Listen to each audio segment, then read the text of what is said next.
أعوذ بالله من الشيطان الرجيم. بسم الله الرحمن الرحيم.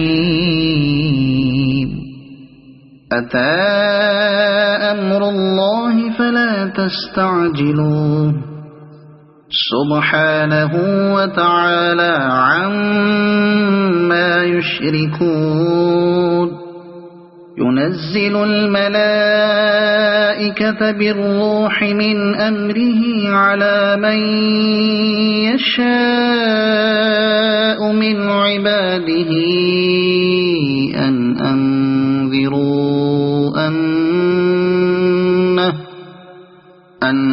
أنذروا أنه لا إله إلا أنا فاتقون. خلق السماوات والأرض بالحق تعالى عما يشركون. خلق الإنسان من نطفة فإذا هو خصيم مبين.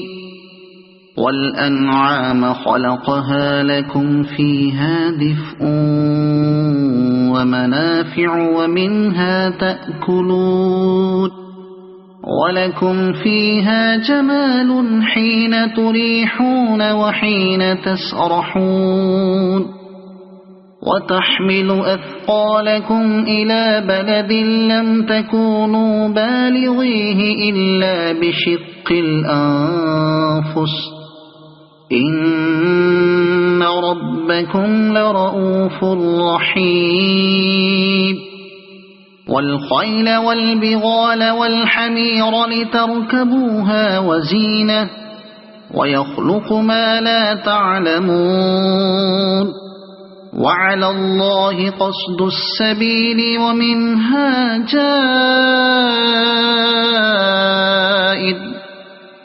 ولو شاء لهداكم أجمعين. هو الذي أنزل من السماء ماء لكم منه شراب ومنه شجر فيه تسيمون. ينبت لكم به الزرع والزيتون والنخيل والأعناب ومن كل الثمرات إن في ذلك لآية لقوم يتفكرون. وسخر لكم الليل والنهار والشمس والقمر والنجوم مسخرات بأمره إن في ذلك لآيات لقوم يعقلون. وما ذرأ لكم في الأرض مختلفا ألوانه إن في ذلك لآية لقوم يذكرون. وهو الذي سخر البحر لتأكلوا منه لحما طريا وتستخرجوا منه حلية تلبسونها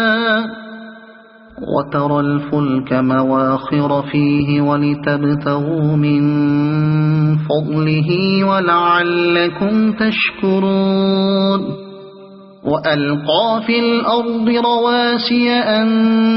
تميد بكم وأنهارا وسبلا لعلكم تهتدون. وعلامات وبالنجم هم يهتدون. أفمن يخلق كمن لا يخلق أفلا تذكرون وإن تعدوا نعمة الله لا تحصوها إن الله لغفور رحيم والله يعلم ما تسرون وما تعلنون والذين يدعون من دون الله لا يخلقون شيئا وهم يخلقون أموات غير أحياء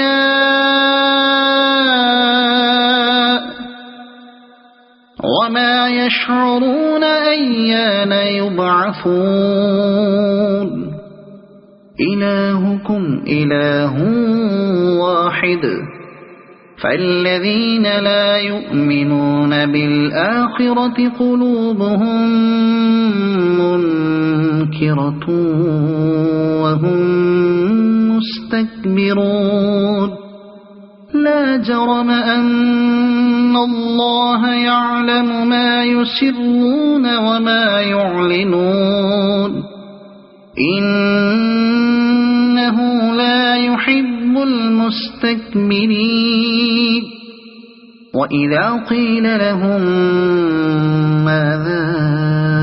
أنزل ربكم قالوا أساطير الأولين ليحملوا أوزارهم كاملة يوم القيامة ومن أوزار الذين يضلونهم بغير علم ألا ساء ما يزرون قد مكر الذين من قبلهم فأتى الله بنيانهم من القواعد فخر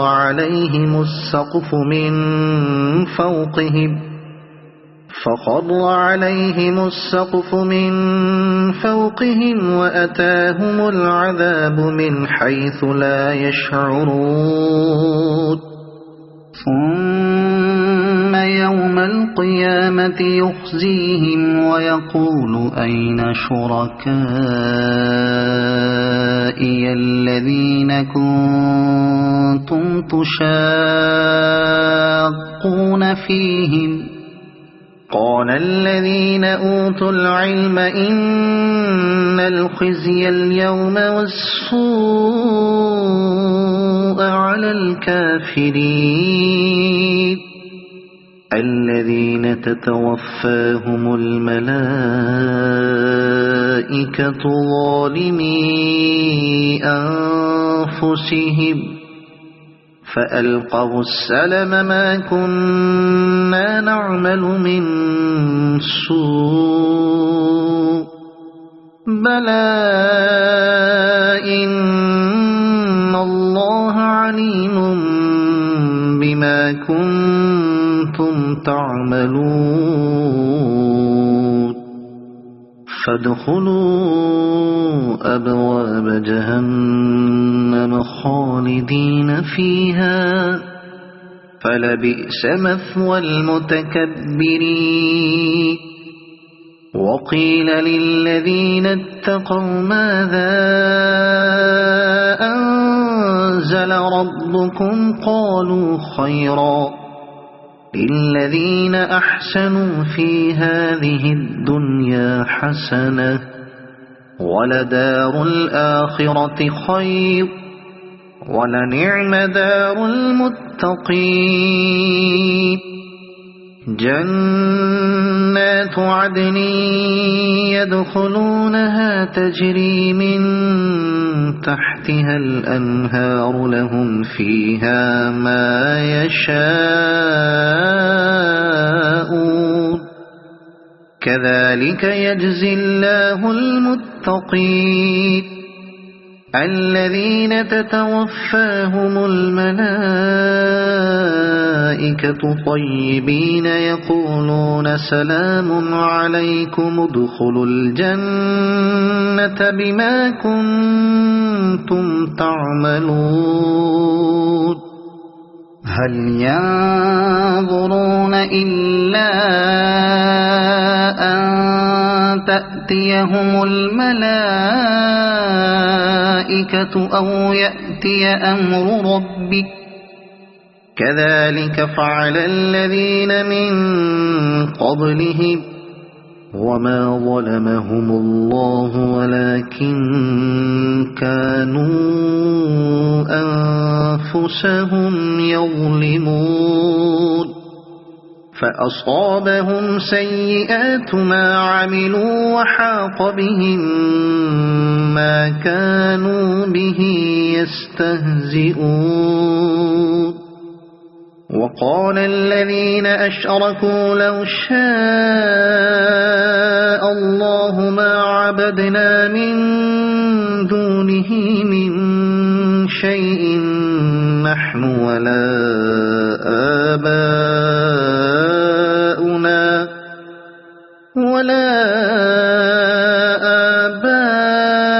آباؤنا ولا حرمنا من دونه شيء كذلك فعل الذين من قبلهم فهل على الرسل إلا البلاغ المبين ولقد بعثنا في كل أمة رسولا أن اعبدوا الله واجتنبوا الطاغوت فمنهم من هدى الله ومنهم من حقت عليه الضلالة فسيروا في الأرض فانظروا كيف كان عاقبة المكذبين إن تحرص على هداهم فإن الله لا يهدي من يضل وما لهم من ناصرين وأقسموا بالله جهد أيمانهم لا يبعث الله من يموت بلى وعدا عليه حقا ولكن أكثر الناس لا يعلمون ليبين لهم الذي يختلفون فيه وليعلم الذين كفروا أنهم كانوا كاذبين إنما قولنا لشيء إذا أردناه أن نقول له كن فيكون والذين هاجروا في الله من بعد ما ظلموا لنبوئنهم في الدنيا حسنة ولأجر الآخرة أكبر لو كانوا يعلمون الذين صبروا وعلى ربهم يتوكلون وما أرسلنا من قبلك إلا رجالا نوحي إليهم فاسألوا أهل الذكر إن كنتم لا تعلمون بالبينات والزبر وأنزلنا إليك الذكر لتبين للناس ما نزل إليهم ولعلهم يتفكرون أفأمن الذين مكروا السيئات أن يخسف الله بهم الأرض أو يأتيهم العذاب من حيث لا يشعرون أو يأخذهم في تقلبهم فما هم بمعجزين أو يأخذهم على تخوف فإن ربكم لرؤوف رحيم أولم يروا إلى ما خلق الله من شيء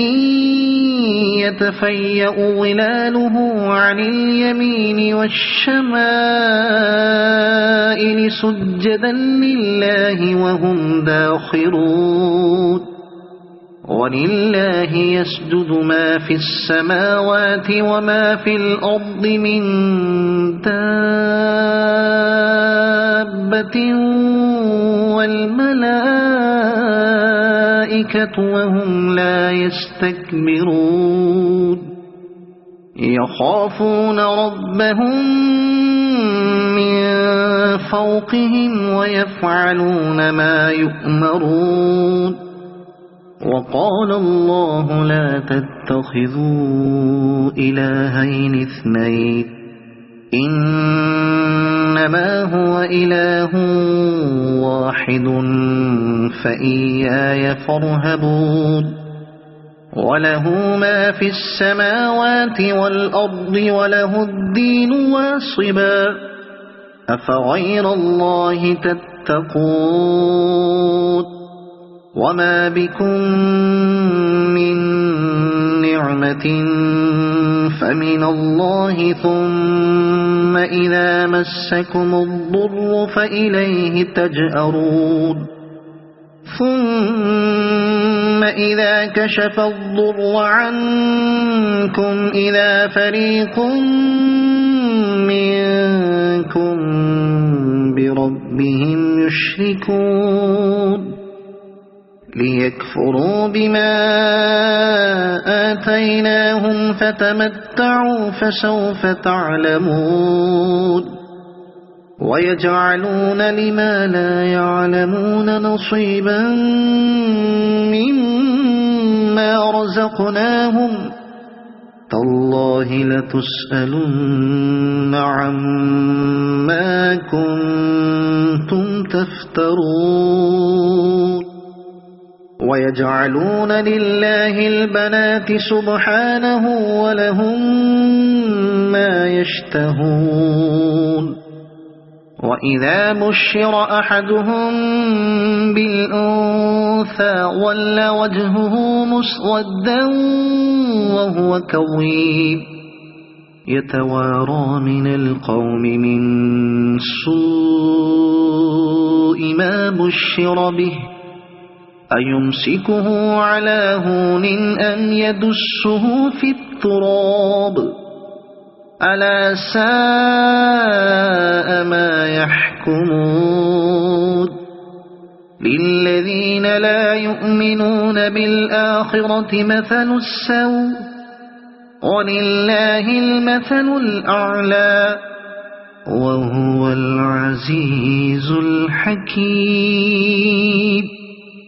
ولو يؤاخذ الله الناس بظلمهم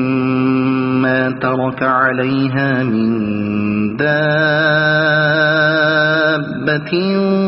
ولكن يؤخرهم إلى أجل مسمى فإذا جاء أجلهم لا يستأخرون ساعة ولا يستقدمون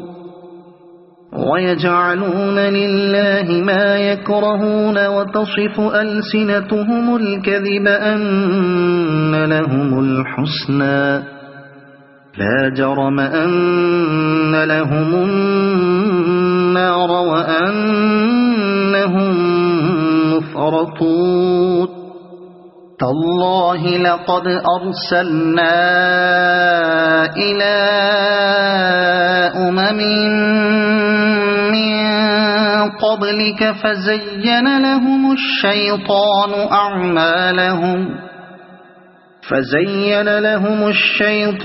أعمالهم فهو وليهم اليوم ولهم عذاب أليم وما أنزلنا عليك الكتاب إلا لتبين لهم الذي اختلفوا فيه وهدى ورحمة لقوم يؤمنون والله أنزل من السماء ماء فأحيا به الأرض بعد موتها إن في ذلك لآية لقوم يسمعون وإن لكم في الأنعام لعبرة نسقيكم مما في بطونه من بين فرث ودم لبنا خالصا سائغا للشاربين ومن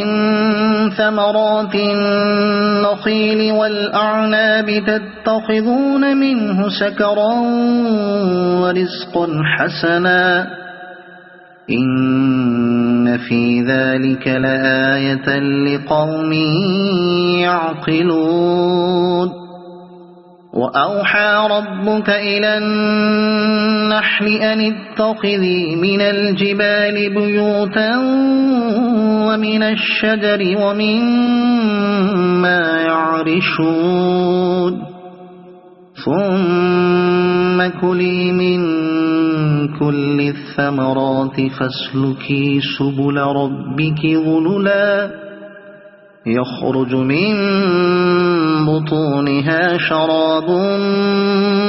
مختلف ألوانه فيه شفاء للناس إن في ذلك لآية لقوم يتفكرون والله خلقكم ثم يتوفاكم ومنكم من يرد إلى أرذل العمر لكي لا يعلم بعد علم شيئا إن الله عليم قدير والله فضل بعضكم على بعض في الرزق فما الذين فضلوا براد رزقهم على ما ملكت أيمانهم فهم فيه سواء أفبنعمة الله يجحدون والله جعل لكم من أنفسكم أزواجا وجعل لكم من أزواجكم بنين وحفدة ورزقكم من الطيبات أفبالباطل يؤمنون وبنعمة الله هم يكفرون ويعبدون من دون الله ما لا يملك لهم رزقا من السماوات والأرض شيئا ولا يستطيعون فلا تضربوا لله الأمثال إن الله يعلم وأنتم لا تعلمون ضرب الله مثلا عبدا مملوكا لا يقدر على شيء ومن رزقناه منا رزقا حسنا فهو ينفق منه سرا وجهرا هل يستوون الحمد لله بل أكثرهم لا يعلمون وضرب الله مثلا رجلين أحدهما أبكم لا يقدر على شيء وهو كل على مولاه أينما يوجهه لا يأت بخير هل يستوي هو ومن يأمر بالعدل وهو على صراط مستقيم ولله غيب السماوات والأرض وما أمر الساعة إلا كلمح البصر أو هو أقرب إن الله على كل شيء قدير والله أخرجكم من بطون أمهاتكم لا تعلمون شيئا وجعل لكم السمع والأبصار والأفئدة لعلكم تشكرون ألم يروا إلى الطير مسخرات في جو السماء ما يمسكهن إلا الله إن في ذلك لآيات لقوم يؤمنون والله جعل لكم من بيوتكم سكنا وجعل لكم من جلود الأنعام بيوتا تستخفونها يوم ظعنكم ويوم إقامتكم ومن أصوافها وأوبارها وأشعارها أثاثا ومتاعا إلى حين والله جعل لكم مما خلق ظلالا وجعل لكم من الجبال أكنانا وجعل لكم سرابيل تقيكم الحر وسرابيل تقيكم بأسكم كذلك يتم نعمته عليكم لعلكم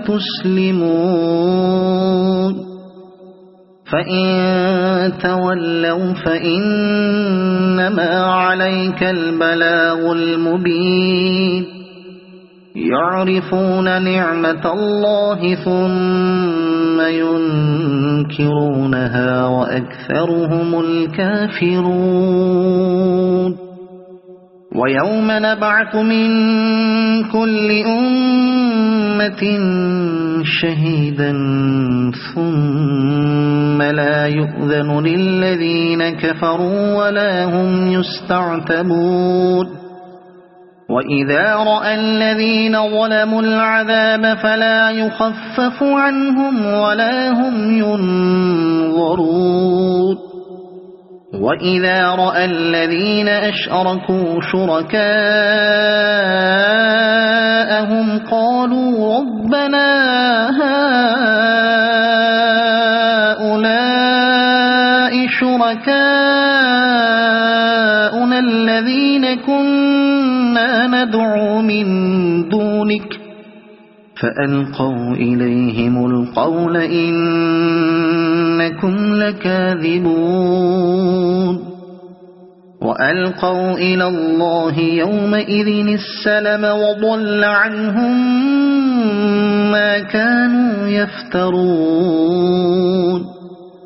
الذين كفروا وصدوا عن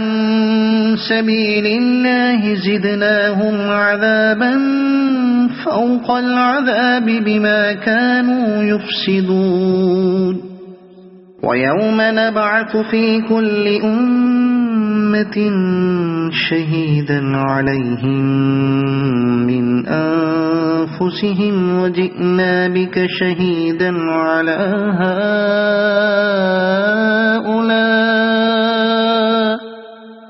ونزلنا عليك الكتاب تبيانا لكل شيء وهدى ورحمة وبشرى للمسلمين إن الله يأمر بالعدل والإحسان وإيتاء ذي القربى وينهى عن الفحشاء والمنكر والبغي يعظكم لعلكم تذكرون وأوفوا بعهد الله إذا عاهدتم ولا تنقضوا الأيمان بعد توكيدها وقد جعلتم الله عليكم كفيلا إن الله يعلم ما تفعلون ولا تكونوا كالتي نقضت غزلها من بعد قوة أنكاثا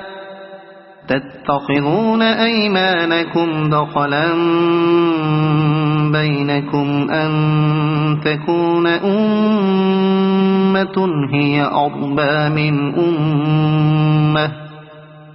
إنما يبلوكم الله به وليبينن لكم يوم القيامة ما كنتم فيه تختلفون ولو شاء الله لجعلكم أمة واحدة ولكن يضل من يشاء ويهدي من يشاء ولتسألن عما كنتم تعملون ولا تتخذوا أيمانكم دخلا بينكم فتزل قدم بعد ثبوتها وتذوقوا السوء بما صددتم عن سبيل الله ولكم عذاب عظيم ولا تشتروا بعهد الله ثمنا قليلا إنما عند الله هو خير لكم إن كنتم تعلمون ما عندكم ينفد وما عند الله باق ولنجزين الذين صبروا أجرهم بأحسن ما كانوا يعملون من عمل صالحا من ذكر أو أنثى وهو مؤمن فلنحيينه حياة طيبة ولنجزينهم أجرهم بأحسن ما كانوا يعملون فإذا قرأت القرآن فاستعذ بالله من الشيطان الرجيم إنه ليس له سلطان على الذين آمنوا وعلى ربهم يتوكلون إنما سلطانه على الذين يتولونه والذين هم به مشركون وإذا بدلنا آية مكان آية والله أعلم بما ينزل قالوا إنما أنت مفتر بل أكثرهم لا يعلمون قل نزله روح القدس من ربك بالحق ليثبت الذين آمنوا وهدى وبشرى للمسلمين ولقد نعلم أنهم يقولون إنما يعلمه بشر لسان الذي يلحدون إليه أعجمي وهذا لسان عربي مبين إن الذين لا يؤمنون بآيات الله لا يهديهم الله ولهم عذاب أليم إنما يفتري الكذب الذين لا يؤمنون بآيات الله وأولئك هم الكاذبون من كفر بالله من بعد إيمانه إلا من أكره وقلبه مطمئن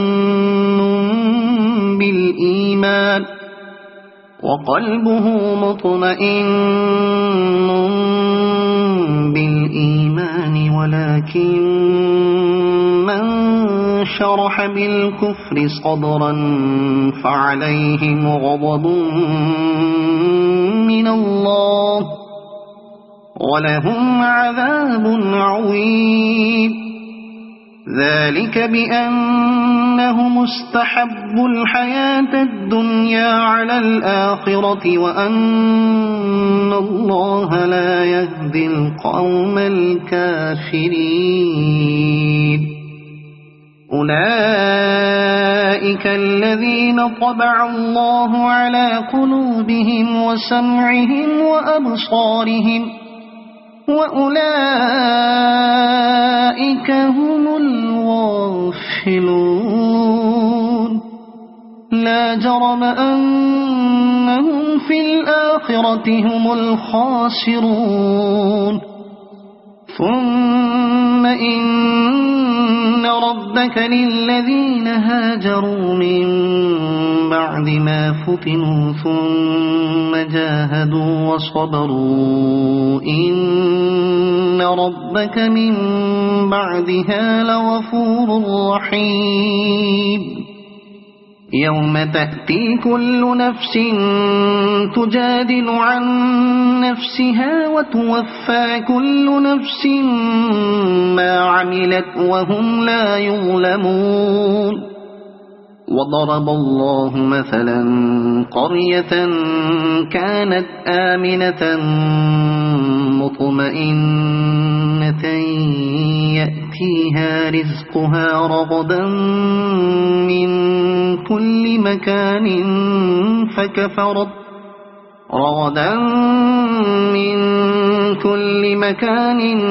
فكفرت بأنعم الله فأذاقها الله لباس الجوع والخوف بما كانوا يصنعون ولقد جاءهم رسول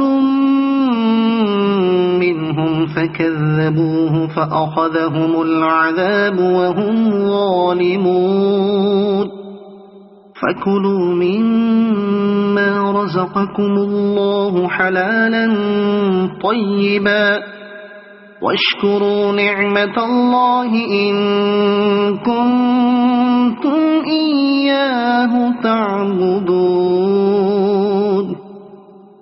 إنما حرم عليكم الميتة والدم ولحم الخنزير وما أهل لغير الله به فمن اضطر غير باغ ولا عاد فإن الله غفور رحيم ولا تقولوا لما تصف ألسنتكم الكذب هذا حلال وهذا حرام لتفتروا على الله الكذب إن الذين يفترون على الله الكذب لا يفلحون متاع قليل ولهم عذاب أليم وعلى الذين هادوا حرمنا ما قصصنا عليك من قبل وما ظلمناهم ولكن كانوا أنفسهم يظلمون ثم إن ربك للذين عملوا السوء بجهالة ثم تابوا من بعد ذلك ثم تابوا من بعد ذلك وأصلحوا إن ربك من بعدها لغفور رحيم إن إبراهيم كان أمة قانتا لله حنيفا ولم يك من المشركين شاكرا لأنعمه اجتباه وهداه إلى صراط مستقيم وآتيناه في الدنيا حسنة وإنه في الآخرة لمن الصالحين ثم أوحينا إليك أن اتبع ملة إبراهيم حنيفا وما كان من المشركين إنما جعل السبت على الذين اختلفوا فيه وإن ربك ليحكم بينهم يوم القيامة فيما كانوا فيه يختلفون ادع إلى سبيل ربك بالحكمة والموعظة الحسنة وجادلهم بالتي هي أحسن إن ربك هو أعلم بمن ضل عن سبيله وهو أعلم بالمهتدين وإن عاقبتم فعاقبوا بمثل ما عوقبتم به ولئن صبرتم لهو خير للصابرين واصبر وما صبرك إلا بالله ولا تحزن عليهم ولا تك في ضيق مما يمكرون إن الله مع الذين اتقوا والذين هم محسنون